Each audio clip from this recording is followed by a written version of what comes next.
Alright, hello everyone. I am going to be telling you a little bit on where to find inspiration for writing your next book or writing your next story for whatever it might be like, whether it be like a video game or a book or maybe an inspiration for a song.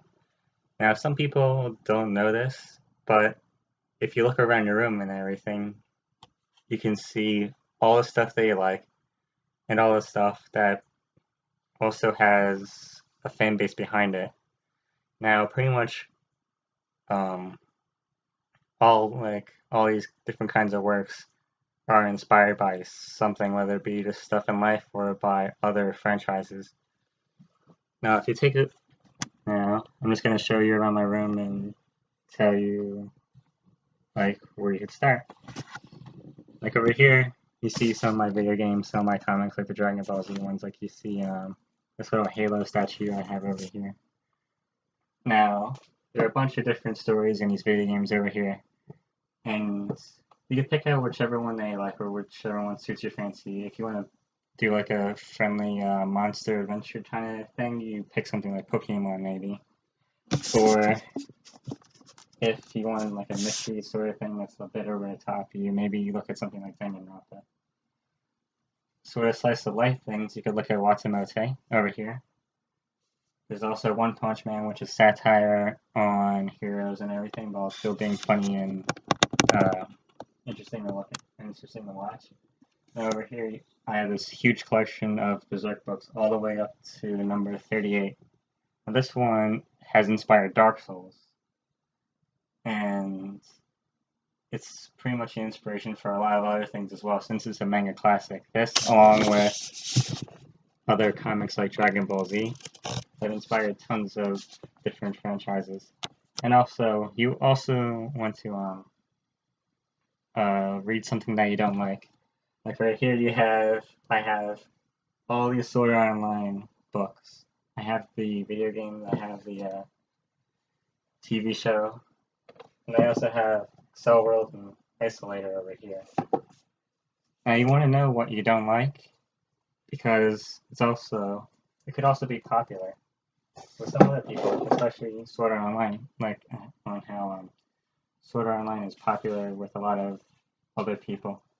And you can make this into like your own story. Like take the good parts of this or the interesting parts of whatever franchise that you don't like and make that into a story, like how I did with my book called Trapped Body and Soul in the Video Game.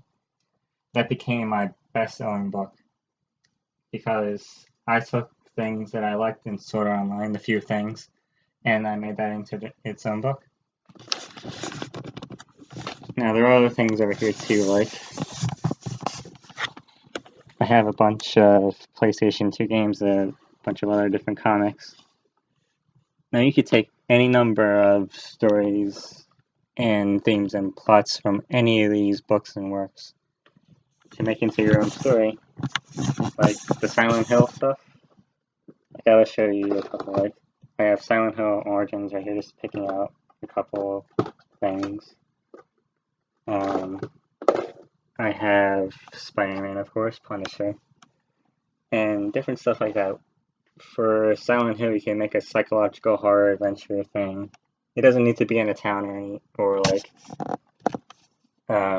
even like a realistic scenario. You can just make it all mystical and fantasy-like. For something like The Punisher, you could do a kind of Rambo story or a story about gray morality with a certain person whose world is very black and white, but also he's also kind of crazy. Kind of like The Punisher. Over here, I have a bunch of animes and horror movies like Friday the 13th, Nightmare on Elm Street, Texas Chainsaw Massacre, a bunch of other horror movies as well. Now, the animes are a bit weird when you try to take influence from them, but they're pretty good. Like Shin Menta, I think that's how you say it, is sort of satire on the PC culture that's going on right now. you have something like Witchblade and Overlord, both different, like both, this one's based off a light novel and this one's based off of an American comic. And you can see how, and if you watch this one and you read the Witchblade comic, you can see how they made their own thing out of another franchise and just give it its own little twist. And if you didn't know, you could also maybe, like, you know how kids play with figures and they make their own little story? Yeah, you could basically do that as well, but, you know, in a more grown-up way. And that's pretty much it. So I hope this video has been at least a little helpful, and thank you for watching.